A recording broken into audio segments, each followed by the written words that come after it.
আমরা বাঙালিরা মাছ তো পছন্দ করি, কিন্তু কাটার ভয়ে অনেকেই মাছের মাথা অথবা লেজ কেউ খেতে চায় না। কিন্তু আজকের রেসিপিটা এতই মজার যে তারাও আপনাকে বারবার রেসিপিটি করার জন্য অনুরোধ করবে। তাহলে চলুন রেসিপিটি একবার দেখে নিই। রেসিপিটির জন্য প্রথমে আমি নিয়ে নিচ্ছি হাফ কাপের মতো মুগ ডাল। মুগ ডালটা আমরা না ধুয়ে রোস্ট করে নেব, এতে করে মুগ ডালের যে সুন্দর একটা ঘ্রাণ থাকে সেটি বজায় থাকবে। এবার ডালটি অল্প আঁচে অনবরত নাড়তে থাকব যতক্ষণ পর্যন্ত বাদামি রং না ধারণ করে। বাদামি রং হয়ে গেলে চুলা থেকে নামিয়ে নিন। এবার একটি কড়াইতে পরিমাণ মতো পানি নিয়ে ডালটাকে ভালো করে ধুয়ে সিদ্ধ হওয়ার জন্য দিয়ে দিব।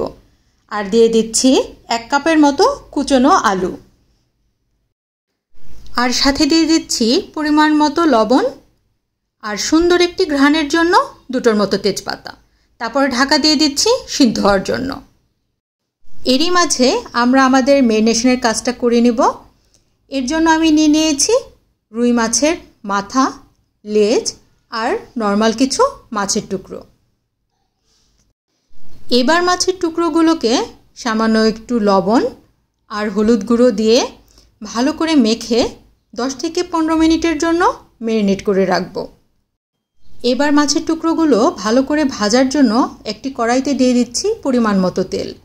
মাছের টুকরোগুলোকে আমরা বেশ ভালো করে ভেজে নেব, এতে করে মাছের যে একটা আষ্টে গন্ধ থাকে সেটা থাকবে না, আর যখন আমরা ডালটা রান্না করব তখন ভেঙে যাবে না।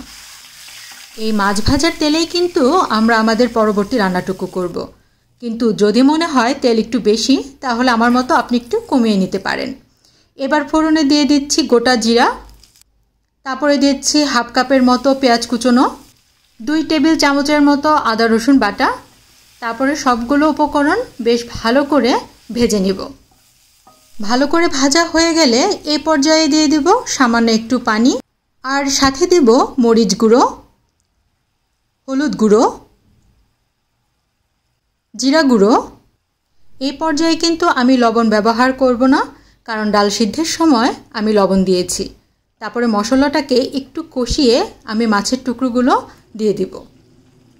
এবার মাছের টুকরোগুলোকে মশলার সাথে 5-10 মিনিটের মতো ভালো করে কষিয়ে নিব।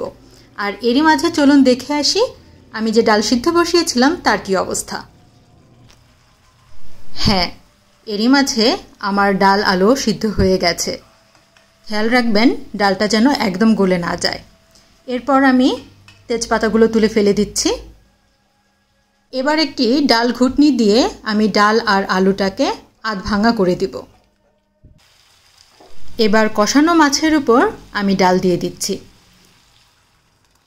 ডাল দেওয়া হয়ে গেলে সবগুলো উপকরণ বেশ ভালো করে মিশিয়ে আমি 10 মিনিটের মতো মিডিয়াম আঁচে ডালটা রান্না করে নেব। আমি আবার বলছি, ডাল বা আলু পুরোপুরি যাতে গলে না যায় সেদিকে খেয়াল রাখবেন।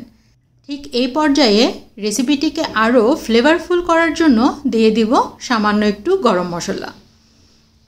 গরম মশলা দেওয়া হয়ে গেলে আমি আর খুব বেশি রান্না করব না, এতে করে গরম মশলার সুঘ্রাণ নষ্ট হয়ে যায়।